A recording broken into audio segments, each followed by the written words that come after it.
Hola, el mundo de la electroquímica es bastante amplio y tiene muchos tipos de reacciones. Hoy vamos a trabajar con una de ellas, la electrólisis.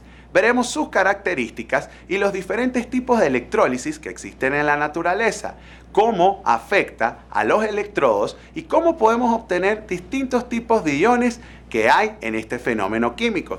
Sé entonces tú bienvenido a otro capítulo de la química en tu vida.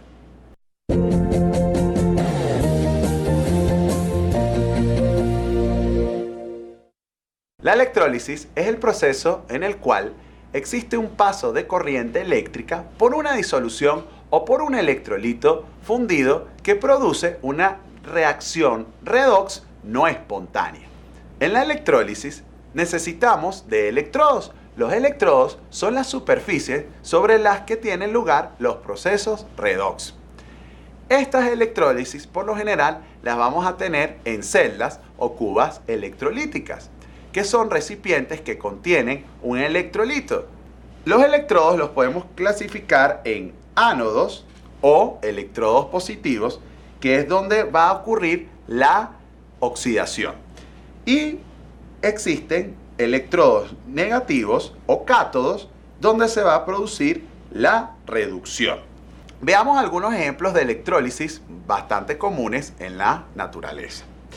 Primero tenemos la electrólisis del agua. Aquí, esta cuba electrolítica está compuesta por un ánodo hecho de platino y un cátodo también de la misma contextura. Pero el electrolito o el medio donde está disolviéndose es el agua. Entonces, ahí se hace pasar una gran cantidad de energía eléctrica que permite la disociación de los iones del agua OH- y H+, haciendo entonces posible que el OH- se sienta atraído por el ánodo y el H+ por el cátodo, y obteniendo dos gases fundamentales, el oxígeno y el hidrógeno. Las semirreacciones que ocurren dentro de esta cuba electrolítica, se puede decir que en el ánodo el 2OH- va a producir el O2 más la liberación de 2H+ más 4 electrones, obteniendo un potencial eléctrico de menos 0,81 voltios a un pH de 7. En el caso del cátodo, vamos a tener 4H más 4 electrones, obteniendo entonces la liberación del hidrógeno gaseoso.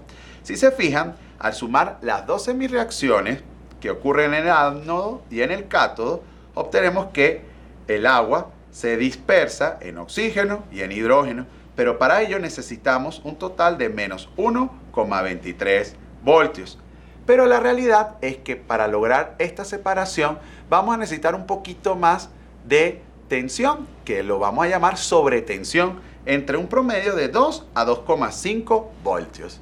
Luego tenemos la electrólisis en sales fundidas. Por lo general, la más común es la de cloruro de sodio fundido como el electrolito que está en la cuba electrolítica. En este caso, el ánodo va a percibir el cloro menos de la disociación del cloruro de sodio fundido, y el cátodo va a percibir el sodio más para obtener sodio.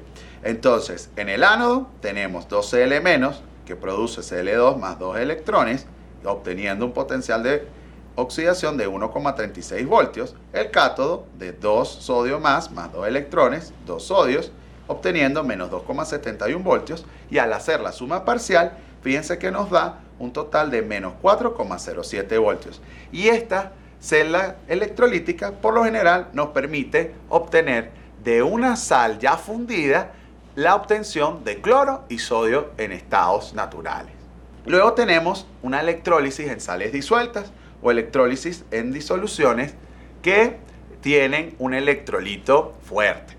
En este caso, las más comunes son las salmueras, que tienen agua y el electrolito, que por lo general es cloruro de sodio.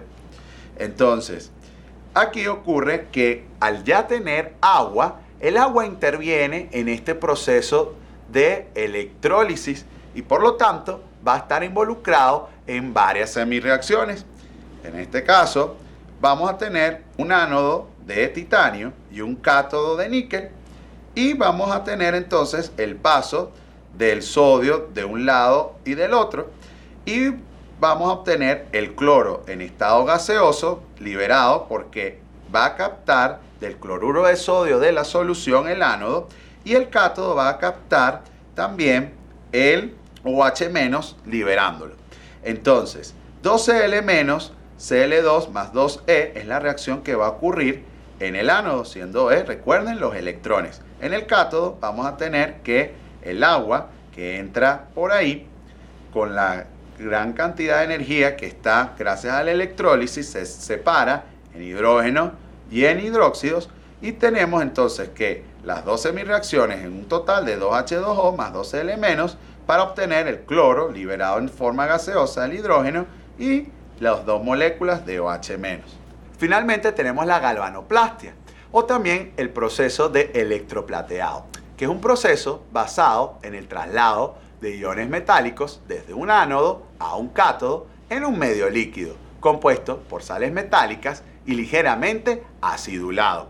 Entonces, ¿qué pasa? Cuando ocurre esto, gracias a la gran presencia de electricidad en el ánodo, vamos a suponer que tenemos el ánodo de cobre, va a haber, cuando pasa del ánodo al cátodo, se va a ir acumulando en ese cátodo una especie de sombra, o vamos a llamar manta, que cubre al cátodo y en proporción le va a dar una mejor dureza, un poquito más de brillo, y esto es típico para mantener una duración en los elementos como el cobre. Bien, acabamos de ver qué es la electrólisis y sus características. Pudimos ver que en este proceso podemos separar electrolitos en iones que son aplicables en nuestra vida cotidiana, tal como el caso de las salmueras y la electrólisis del agua para obtener hidrógeno y oxígeno. Como puedes ver, la química reacciona contigo.